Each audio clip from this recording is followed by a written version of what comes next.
Vamos aí abrir o nosso cadernão número 3, que saudade de vocês, né? Aula do capítulo 8, página 2. Geração de 22, a fase da destruição. Destruição das normas, das convenções, né? Da linguagem, da língua, né? Do modo de escrever, né? Então nós temos agora um contexto de pesquisa, um contexto resultado da Semana de Arte Moderna, né, que reuniu aí os grandes eixos da arte brasileira, da pintura, da literatura, música, né, e essa valorização do nacional, essa visão crítica e essa construção de uma nova mentalidade artística, né. Eu quero só que vocês relembrem aí as vanguardas europeias, a Semana de Arte Moderna, né? E vamos focar hoje no Macunaíma, do Mário de Andrade, rapidamente, e na sequência vamos discutir a poesia do Oswald de Andrade. Bem, minha boa gente, modernismo, nós temos aí o novo, né? E tudo que é novo provoca reação, tudo que é novo provoca ruptura com o velho, né? Nós temos o Caetano Veloso diz que a mente apavora o que ainda não é mesmo velho. Então é de se esperar que nós tenhamos nesse contexto muitas críticas, né? Mas que o modernismo se impõe como estética literária, uma vez que ela vai agora reproduzir no seu papel todo esse contexto de modificação, de transformação e valorização dos mais variados aspectos, né, que será visto na arte. Ou seja, há essa ruptura com os paradigmas constituídos de arte, a ruptura com a arte clássica e agora uma grande pesquisa em relação ao Brasil, né, que nós vamos ver com Macunaíma muito bem a partir da página 2. Eu tenho até uma proposta para vocês aqui, eu não vou poder, as minhas videoaulas, como estão muito longas, eu não vou poder discutir muito a obra Macunaíma com vocês, mas o Mário de Andrade, ao escrever Macunaíma, é o chamado herói sem caráter, né? Muito além, no meio do mato, nasceu Macunaíma, preto, retinto, filho do medo da noite. Nós temos aí uma paródia à obra Iracema, do José de Alencar. Quando Alencar diz assim, além, muito além daquela serra, nasceu Iracema, a virgem dos lábios de mel. Nós temos uma desconstrução dessa figura idealizada, proposta por Alencar, na sua primeira tentativa de criar o herói nacional, agora com Macunaíma, que é o herói da nossa gente. Macunaíma que é multifacetado, Macunaíma que é plural, Macunaíma que comporta características diversas, né? E nós vamos aprofundar esse olhar, viu?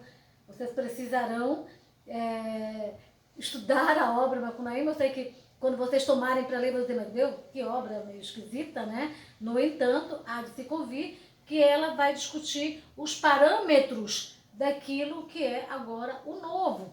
Então, o que é que nós vamos ter nessa obra? Como até uma proposta de trabalho, nós vamos ter o pluralismo étnico e o multiculturalismo, porque através da figura do Macunaíma e os seus irmãos Maanap e Jigué, nós temos muitas peripécias, muito do acontecimento ao longo da narrativa. Nós temos o episódio da Lagoa Encantada, eles banham-se nessa lagoa, Macunaíma fica branco de olhos azuis, o outro irmão fica ruivo, o outro negro. Então nós temos essa mistura, o eixo da formação étnica brasileira é a miscigenação. Então nós temos o multiculturalismo, o pluralismo étnico. Isto é muito importante porque vai quebrar as barreiras dessa chamada homogeneidade, né? Não existe nada disso, nós estamos diante da diversidade. Isso é importantíssimo. Nós temos o sincretismo religioso, o Macunaíma que ele bate o tambor no terreiro do Painagô na sexta-feira, mas aos domingos ele está à missa. Nós temos esse sincretismo religioso que está na base da nossa religiosidade brasileira. Por isso que é necessário considerar a tolerância religiosa dentro desse contexto aí. Nós temos a valorização da oralidade, a fala, a coloquialidade. A todo momento na obra Macunaíma vocês vão ver essas marcas de oralidade, da fala. A fala que agora tem a categoria de literário, né? Expressões, por exemplo, que o Macunaíma utiliza, como mijar, por exemplo, né? Que era uma expressão não tão boa para a chamada arte. E agora esses padrões são quebrados. Essas palavras elas adentram na arte literária sem nenhum problema, né? Nós temos aí a valorização, então, dessa oralidade, da coloquialidade, do falar brasileiro, né? Nós temos o processo antropófago, né, ou antropofágico, que acontece em muitas situações vivenciadas pelo Macunaíma com a CI, né, enfim. Nós vamos ver se a antropofagia é um manifesto antropófago, antropofágico, né? Tem também a tela da Tarsila do Amaral, que faz uma menção a um ritual indígena, né? Que é comer o que vem de fora, a arte que vinha de fora, não mais só imitar, né? E assimilar aquilo que for importante para a nossa cultura brasileira, para a nossa arte brasileira. Nós temos as expressões que marcam a obra e os seus significados, são muitas expressões. No Brasil há muita saúva e pouca saúde. Essa discussão da omissão das autoridades constituídas, nós temos muito essa visão crítica na obra. Os caminhos geográficos de Macunaíma que nasce lá no meio do mato, aí nós temos a Índia Tapanhumas, né? E depois nós temos São Paulo, nós temos várias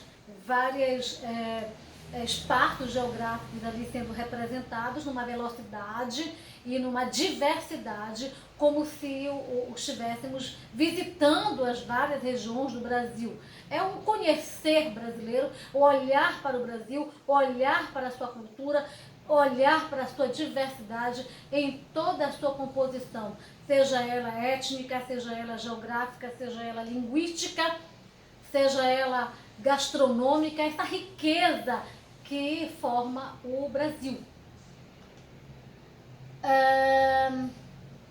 A frase, ai que preguiça, nós vamos entrar na obra agora, né, do Macunaíma, mas eu vou fazer uma parada aqui para falar do Oswald de Andrade, porque nós não temos muito tempo nessa videoaula, vamos fazer um outro vídeo depois, né.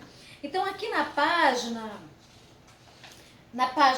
13, vocês têm o Oswald de Andrade, o riso e a crítica. Oswald de Andrade que vai trazer o poema Piada, né? Esse poema com uma visão crítica, uma crítica mesmo bastante corrosiva. Eu gosto de alguns poemas bem interessantes, nós vamos ver aqui. Deixa eu só visualizar com vocês aqui alguns desses poemas. Por exemplo, Vício na Fala e Erro de Português. Vamos olhar esse erro de português. Quando o português chegou no Brasil, debaixo de uma bruta chuva, vestiu um índio. Fosse uma manhã de sol e o índio tinha vestido o português. Olha essa visão crítica. Quando o português chegou, né, no Brasil, que ele não diz aqui Brasil, mas eu que estou dizendo aqui, vestiu o índio da sua cultura, vestiu o índio da sua religião, numa imposição violenta do costume do homem branco. Então nós temos uma visão crítica que fosse uma manhã de sol e o índio tinha despido o português. Ele tem também um outro poema bem interessante, Vício de Fala, né? Que para dizerem milho dizem mil, para melhor dizem mió, para pior, pior, para telha dizem teia, para telhado dizem telhado, e vão fazendo telhados. Então, por mais que haja o estigma, né? A marca, às vezes, preconceituosa da fala, a valorização é excelente aqui no modernismo, porque nós temos a oralidade, a coloquialidade, né? Que é um ponto muito importante da obra do Oswald de Andrade e de todos os outros artistas do modernismo brasileiro.